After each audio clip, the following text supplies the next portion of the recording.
Smart Impact, toujours au Parc des Princes, la grande assemblée des entrepreneurs. J'accueille Sandra Tchadjian, bonjour. Bonjour. Bienvenue, vous êtes la directrice influence professionnelle d'Harmonie Mutuelle qui est depuis 15 ans partenaire de la CPME, qui est devenue là depuis quelques heures les entrepreneurs.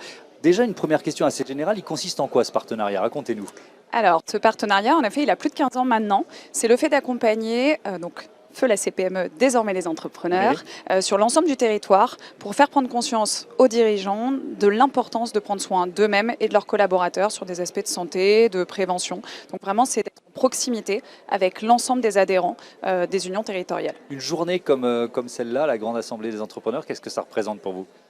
Ça représente le fait que quand on est partenaire, on doit être présent au temps fort des organisations patronales, quelles qu'elles soient. Et donc c'était inenvisageable pour nous de ne pas être présent aujourd'hui aux côtés des adhérents, des entrepreneurs. Et on va beaucoup parler santé, évidemment, avec vous. Quand on est un entrepreneur, il faut parler, penser santé.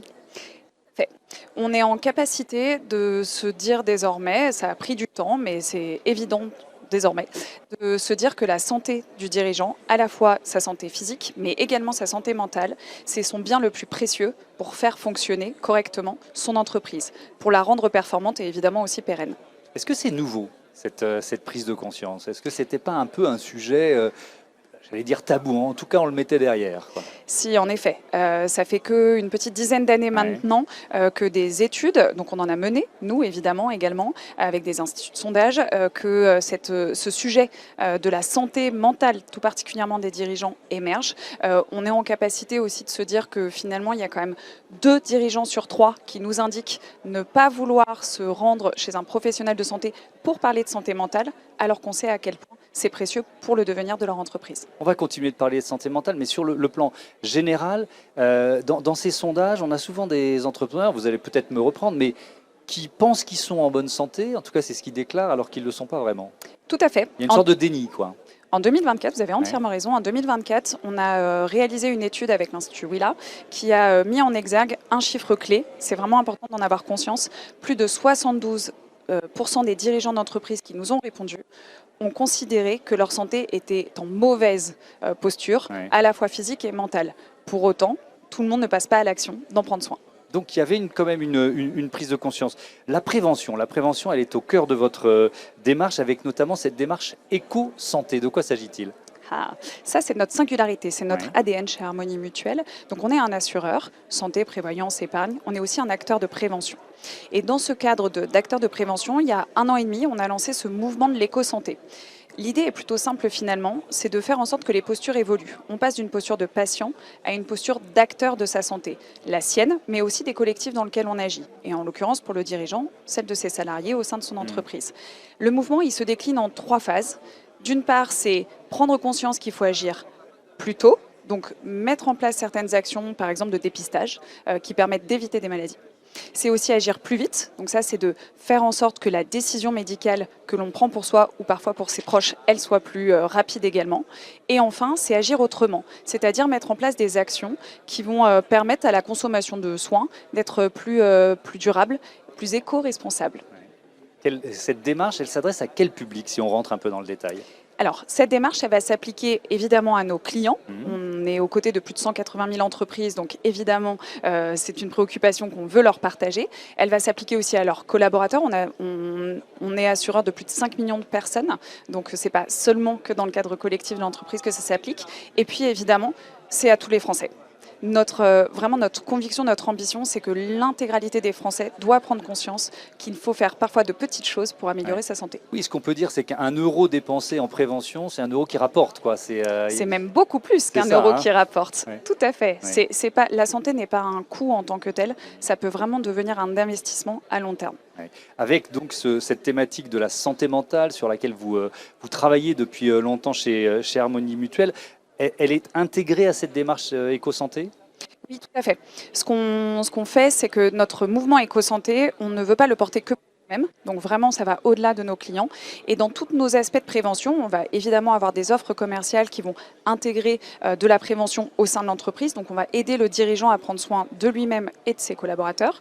Mais on va également essayer de sensibiliser le grand public, par exemple, à faire de l'activité physique, à sortir de la sédentarité, même si on est au Parc des Princes, tout le monde ne deviendra pas un grand sportif, mais par contre, tout le monde peut faire en sorte de marcher quelques pas par jour. Et puis évidemment, on a mis en place au sein de notre entreprise, donc on est quand même 6000 collaborateurs, ce qu'on appelle un Health Day, c'est une journée dédiée à la santé. Donc tous les collaborateurs, les 6000 personnes que nous sommes, on a pris soin de nous par différents dispositifs toute une journée. Qu'est-ce qui remonte de ces journées? Un taux de satisfaction de plus de 80% de la part de nos collaborateurs sur le fait que déjà on est passé du dire au faire. C'est ça, c'est des comportements qui changent, c'est-à-dire Oui. on ose parler de sa santé mentale? On ose parler de sa santé mentale, on ose comprendre aussi qu'on n'est pas tout seul et que c'est dans le cadre de collectifs que la santé se joue. On ose comprendre aussi que l'entreprise, c'est un lieu et un acteur de santé. De quels risques psychosociaux on parle là en ce moment? Qu'est-ce que vous cherchez à prévenir, si on rentre un peu dans le détail? Alors si on rentre dans le détail, les dirigeants, les études nous montrent que c'est vraiment un sujet de surmenage et clairement de fatigue extrêmement forte ressentie qui parfois va jusqu'au fait d'être incapable physiquement de mener à bien sa mission. Quel dispositif vous mettez en place d'accompagnement psychologique, justement? Alors, nous, on a différents dispositifs et évidemment, il faut que ça soit sur mesure parce que la santé de chacun compte individuellement. On va aller sur des dispositifs collectifs avec, par exemple, des formations de premier secours en gestes de prévention de santé mentale. Ouais. Ça, c'est très important C'est d'apprendre quoi? aux C'est uns et aux détecter autres. des signaux faibles, en quelque sorte? Exactement, oui, tout à fait. C'est de faire en sorte qu'un collectif puisse détecter des signaux faibles de difficultés en santé mentale. Évidemment, après, on passe la main aux professionnels de santé qui peuvent le faire. Ça va être aussi des dispositifs pour prendre soin de soi sur comment bien manger, comment bien dormir, des choses qui peuvent paraître vraiment anecdotiques, mais qui finalement ont un impact très très fort sur la santé mentale des uns et des autres. Alors vous avez commencé à l'évoquer, on va consacrer un chapitre de cet entretien au sport. C'est évidemment un pilier de la prévention, il faut le rappeler. Et alors quelle place ça prend justement dans la prévention que vous menez? Alors déjà, on est très au clair sur le fait que notre discours n'est pas de dire il faut que tout un chacun soit un grand sportif.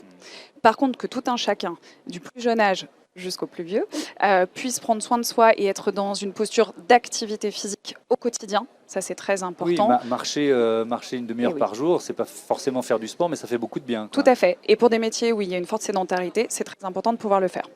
Ensuite, il y a le fait qu'on participe à plus de 500 événements sportifs sur l'ensemble du territoire. Donc ça va du semi de Paris, mais aussi à de la nage dans des endroits où l'eau y est accessible. Ouais. Et là aussi, vraiment, d'être partenaire de ces événements sportifs, c'est de nous permettre de pouvoir aussi sensibiliser le grand public et pas seulement nos clients à toutes les petites démarches qui peuvent être mises en place et notamment de participer à de l'activité physique. C'est dur ce que vous venez de faire, vous parlez de nage, j'ai une image de piscine qui vient tout de suite, j'ai juste envie de me retourner et de partir.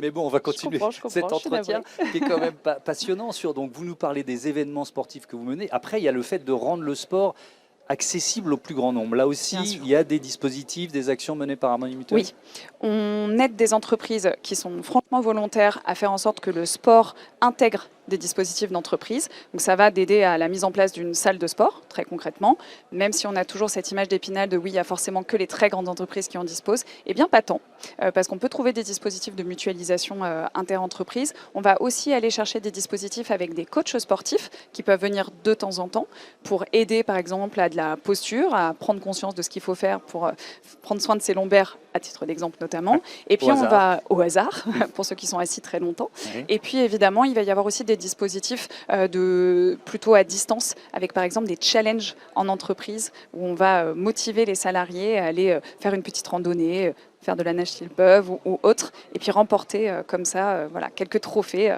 pour alimenter la performance de l'entreprise. Merci beaucoup Sandra Tchadjian. On a réussi à sauver nos feuilles des ventilateurs et à mener cette interview jusqu'au bout dans ces conditions compliquées. Merci d'avoir participé à cette édition spéciale. Bonne grande assemblée des entrepreneurs. Il y a beaucoup de thèmes passionnants à découvrir dans les allées et les tribunes du Parc des Princes. Voilà, c'est la fin de cette édition spéciale de Smart Impact. Je vous dis à très bientôt sur la chaîne des Audacieuses et des Audacieux. Salut.